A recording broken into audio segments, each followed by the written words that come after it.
friends, welcome to Madras Samayal. இன்னைக்கு நம்ம Madras Samayalல Christmas special fruit tart எப்படி பண்றதுன்னு பார்க்கலாம். நம்ம ஏற்கனவே Madras Samayalல நிறைய கேக் ரெசிபீஸ் பண்ணியிருக்கோம்.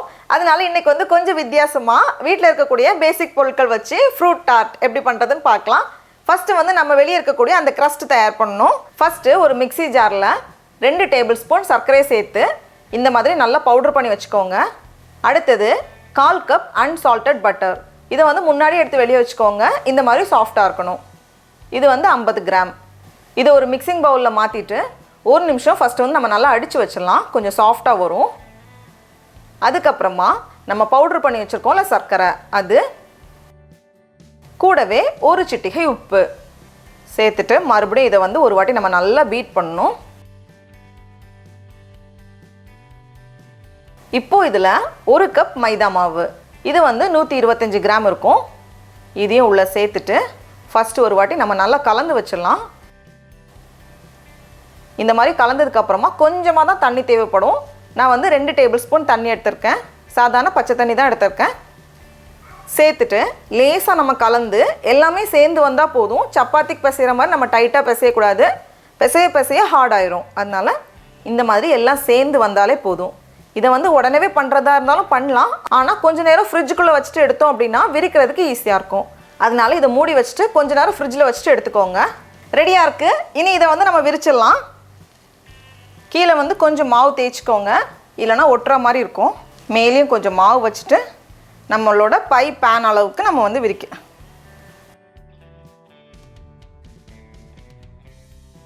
நான் வந்து 8 இன்ச் பை பேன் எடுத்திருக்கேன். பை பேன் தான் பயன்படுத்தணும்னு அவசியம் இல்லை. ரவுண்டாக இருக்கிற என்ன பேன் வேணாலும் நம்ம பயன்படுத்திக்கலாம். இப்போ இதை வந்து அப்படியே தூக்கி உள்ளே வச்சுட்டு அந்த ஓரங்களை அந்த இது வழியாக அமுத்திட்டோம் அப்படின்னா அழகான அந்த ஷேப் கிடைக்கும். அந்த ஷேப் மட்டும் கொஞ்சம் அழகாக இருக்கிறதுக்காக இந்த பேன் எடுத்திருக்கேன்.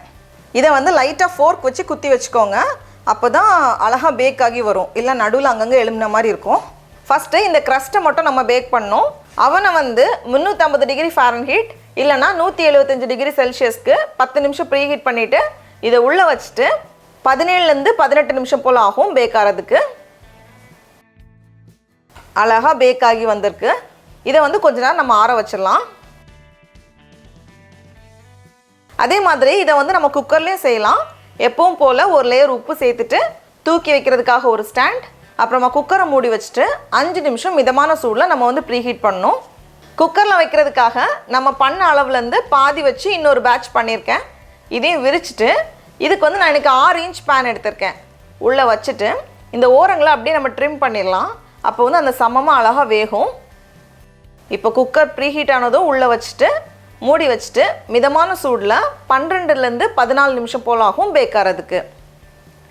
எனக்கு சரியாக 14 நிமிஷம் ஆகியிருக்கு. இப்போ நான் ஓப்பன் பண்ணி காமிக்கிறேன். பாருங்கள், சூப்பராக வந்திருக்கு. அடுத்தது உள்ளே வைக்கக்கூடிய கஸ்டர்ட் ரெடி பண்ணலாம். நம்ம இன்றைக்கி வந்து எக்லெஸ் கஸ்டர்ட் பண்ண போகிறோம். அதுக்கு நான் இன்றைக்கி வந்து 1 லிட்டர் தண்ணி சேர்க்காத கெட்டியான பால் எடுத்திருக்கேன். இது வந்து 4 கப் இருக்குது. இதிலேருந்து 1/4 கப் மட்டும் ஃபஸ்ட் நம்ம தனியாக எடுத்து வச்சிடலாம். 1/4 கப்பை தனியாக எடுத்து ஒரு பவுலில் மாற்றிக்கோங்க.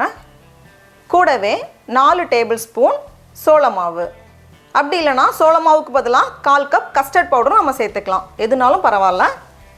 சேர்த்துட்டு இந்த மாதிரி நல்லா ஸ்மூத்தாக கலந்து வச்சுக்கோங்க. இப்போது மீதி இருக்கிற பாலை ஒரு அகலமான பாத்திரத்தில் நம்ம மாற்றிடலாம். இது வந்து 3.25 கப் இருக்குது. மாற்றிட்டு இந்த பால் வந்து பாதியாக குறையிற வரைக்கும் நம்ம வந்து இதை சூடு பண்ணணும். அப்பப்போ கலந்து விட்டுட்டே இருங்க, அடி பிடிச்சிடும்னா. நல்லா இந்த மாதிரி கலந்து பாதியாக பால் குறையணும். இப்போது பால் இந்த மாதிரி பாதியாக குறைஞ்சிருக்கு. இந்த ஸ்டேஜில் 3/4 கப் சர்க்கரை, இது வந்து 150 கிராம் சேர்த்துட்டு இன்னொரு 5லேருந்து 7 நிமிஷம் போல் இருக்கட்டும். இப்போது இந்த ஸ்டேஜில் 2 டேபிள் ஸ்பூன் unsalted பட்டர் எடுத்திருக்கேன். அதை உள்ளே சேர்த்துக்கலாம். சேர்த்துட்டு பட்டர் கரைஞ்சதும் ஸ்டவ்வை வந்து குறைவான சூடில் வச்சுட்டு நம்ம வந்து சோளமாவும் பாலும் கலந்து வச்சுருக்கோம்ல, அதை வந்து இன்னொரு வாட்டி நல்லா மிக்ஸ் பண்ணிவிட்டு கொஞ்சம் கொஞ்சமாக உள்ளே சேர்க்கணும். தீ வந்து அதிகமான சூடில் இருந்துச்சு அப்படின்னா டக்குன்னு கட்டி தட்டிடும். அதனால குறைவான சூடில் வச்சுட்டு கொஞ்சம் கொஞ்சமாக சேர்த்துட்டு நம்ம வந்து கலந்து விட்டுட்டே இருக்கணும். நல்ல ஸ்மூத்தாக ரெடி ஆகணும். நான் வந்து இன்றைக்கி ஒரு 2 சொட்டு போல் எல்லோ ஃபுட் கலர் சேர்க்க போகிறேன். ஏன்னா நம்ம வந்து முட்டை வச்சு இல்லை வந்து கஸ்டர்ட் பவுடர் வச்சு பண்ணும்போது ஒரு நல்ல ஒரு எல்லோ கலர் வரும். அந்த கலருக்காக நம்ம இது சேர்த்துக்கிறோம். உங்களுக்கு இது வேண்டாம்னா இது சேர்க்காம நம்ம ஒயிட்டாகவே வச்சிடலாம். கூடவே 1 teaspoon vanilla extract. Vanilla extract இல்லைன்னா இது சேர்க்கலனாலும் பரவாயில்ல. மிதமான சூட்லேயே வச்சுட்டு கொஞ்ச நேரம் இதை வந்து நம்ம வேக வைக்கணும். ஒரு 3லேருந்து 4 நிமிஷம் போல் ஆகும். ரொம்ப சாஃப்டாகவே நம்ம எடுத்துட்டோம் அப்படின்னா அது வந்து செட் ஆகாது, கட் பண்ணுறதுக்கு கஷ்டமாக இருக்கும். இப்போ பாருங்கள், கொஞ்சம் நல்லா அந்த கெட்டியாக வந்திருக்குல்ல. நம்ம வந்து ஸ்டவ் ஆஃப் பண்ணிவிட்டு கொஞ்ச நேரம் இதை ஆற வச்சிடலாம். இப்போது கொஞ்சம் ஆறி இருக்கு. இதை வந்து நல்ல ஒரு விஸ்க் இல்லைனா ஏதாச்சும் ஒரு ஸ்பூன் வச்சு நல்லா கலந்து விட்டுக்கோங்க. கலந்ததுக்கப்புறமா இதை வந்து நம்ம க்ரஸ்ட் மேலே அப்படியே சேர்த்துட்டு அழகாக ஸ்மூத் பண்ணிட வேண்டியது தான். இப்போது எல்லாமே ரெடியாக இருக்குது. நம்ம வந்து அழகாக அரேஞ்ச் பண்ணி வச்சிடலாம். நமக்கு வந்து என்ன ஃப்ரூட்ஸ் கிடைக்குதோ, சீசனில் என்ன ஃப்ரூட்ஸ் இருக்கோ அது பயன்படுத்திக்கலாம். ஆப்பிள், ஆரஞ்சு, கிரேப்ஸ் அந்த மாதிரி எது வேணாலும் நம்ம பயன்படுத்திக்கலாம். நான் இன்றைக்கி கொஞ்சம் ஸ்ட்ராபெரி எடுத்திருக்கேன். அதை வந்து கொஞ்சம் ஸ்லைஸாக கட் பண்ணியிருக்கேன். அப்போ அப்படி சுற்றி வச்சா அழகாக இருக்கும். அதுக்கப்புறமா கொஞ்சம் ப்ளூபெரி, ஒரு லேயர் ராஸ்பெரி, அப்புறமா கிரேப்ஸ், அதை வந்து பாதியாக கட் பண்ணியிருக்கேன். கடைசியாக ஒரு புதினா இலை.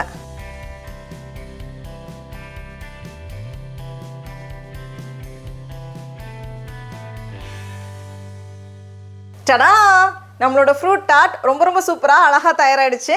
இப்போ நம்ம டேஸ்ட் பண்ணி பார்க்கலாம்.